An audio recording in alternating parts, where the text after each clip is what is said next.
नमस्कार, जय श्री महाकाल। चलिए आज हम बात करेंगे 10 जून सन 2026 को कमला एकादशी व्रत, साथ ही बुध ग्रह का पुनर्वसु नक्षत्र में प्रवेश करने से क्या लाभ होगा और किस प्रकार से इस पवित्र महीने ज्येष्ठ के अधिक मास के महीने में यह व्रत कमला एकादशी व्रत करने से किस प्रकार से लाभ होगा। देखिए मेरे प्रिय सज्जनों, कमला एकादशी व्रत नाम से ही प्रसिद्ध होंगे। कमल यानी माता लक्ष्मी का वास, एकादशी यानी श्री हरि भगवान विष्णु का वास। इस व्रत को करने से ग्रह दोष, पितृ कृपा, रुके हुए कार्य संपूर्ण होना, घर में धन का लाभ, मानसिक अशांति, पितरों की कृपा, सुख सुविधा बनी रहती है। शास्त्रों में कहा जाता है कि अंधेर पक्ष के महीने में और साथ ही बहुत ही पवित्र दिन जिसे हम ज्येष्ठ की अधिक मास के महीने में कमला एकादशी का व्रत करने से बहुत ही घर में सुख, शांति, पितृ कृपा बनती है।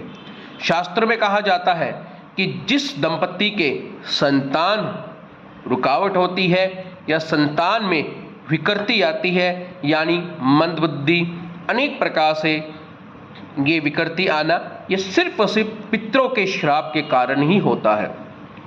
इसलिए कहा गया है एकादशी का व्रत करने व कथा सुनाने से ही पुण्य कर्म के 125 करोड़ साल पहले के पुण्य कर्म जागृत हो जाते हैं।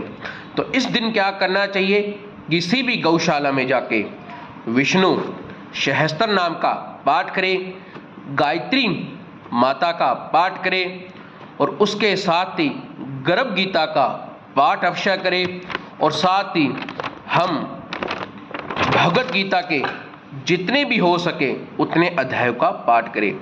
कहा जाता है कि शास्त्रों में, वेद पुराणों में कि कमला एकादशी का व्रत यानी ज्येष्ठ के अधिक मास के महीने में जो भी यह पुण्य कर्म भगवत गीता, गर्भ गीता, विष्णु सहस्त्र नाम के पाठ और ओम नमो भगवते वासुदेवाय का मंत्र का जाप गौशाला में जाकर करता है तो वहाँ उनके पितर देवता 8% खड़े होके वह उनके मंत्र जाप अपने आप सुनते हैं। ये शास्त्र में कहा गया है और साथ ही मैंने ये अनुभव भी किया है, यानी मैंने साक्षात इसको अपने आप में एक्सपीरियंस भी किया है। इसलिए कहा जाता है कि गौशाला में पितरों का, देवताओं का, श्री हरि भगवान विष्णु का वास माना गया है। तो मेरे प्रिय भक्तों और प्रिय सज्जनों, तो आप कमला एकादशी का व्रत पूर्ण विधि विधान से ब्रह्मचारी रूप में अवश्य करें। पितर देवता की कृपा होती आपके ऊपर मानी जाएंगी। तो चलिए अब हम बात करेंगे उसके साथ ही आप उस दिन ब्राह्मणों को भोजन, किसी गरीब व्यक्ति को ठंडे जल का दान ऋतु के अनुसार, हमेशा दान ऋतु के अनुसार देना ही यथा सामर्थ्य जजमान का कर्म होता है। उसके अनुसार गौशाला में तरबूज, गर्मी बहुत है तो तरबूज का आप सवामनी कर सकते हो, आम रस की सवामनी कर सकते हो, ठंडे जल उनको प्यास सकते हो और उसके साथ वहाँ पर आप ठंडे जल का छबील लगा सकते हो। आई हुई संगत को आप अपने हाथ से छबील प्यास सकते हो और उसके साथ ब्राह्मण की सेवा करना और किसी निर्धन व्यक्ति को यथा सामर्थ्य ऋतु के अनुसार वस्त्र दान, कुल्लर, पंखा, छाता, जूता जो आपकी सामर्थ्य हो वह देना चाहिए।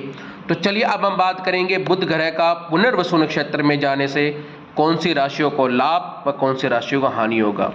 देखिए मेष, वर्ष, मिथुन, कर्क, सिंह, ये 5 राशियां व्यापार, मानसिक स्वास्थ्य को लेकर बहुत ही शुभ रहेंगे। तुला, वृश्चिक, धनु, मकर, कुंभ, मीन, ये राशि कहीं ना कहीं विदेश यात्रा, कारोबार में तरक्की, धन, मान, प्रतिष्ठा के लिए उच्च उनको लाभ देखने को मिल सकते हैं। पुनर्वसु यानी गुरु बृहस्पति का नक्षत्र, ये अत्यंत लाभकारी माना गया है। 1 से चरण से लेकर 3 चरण तक मिथुन राशि मानी जाती है जिसके स्वामी स्वयं बुध देवता है, तो ये भी बहुत बड़ा संयोग है। और उसके साथ देखा जाए चतुर्थ चरण होता है तो वह कर्क राशि में माना जाता है।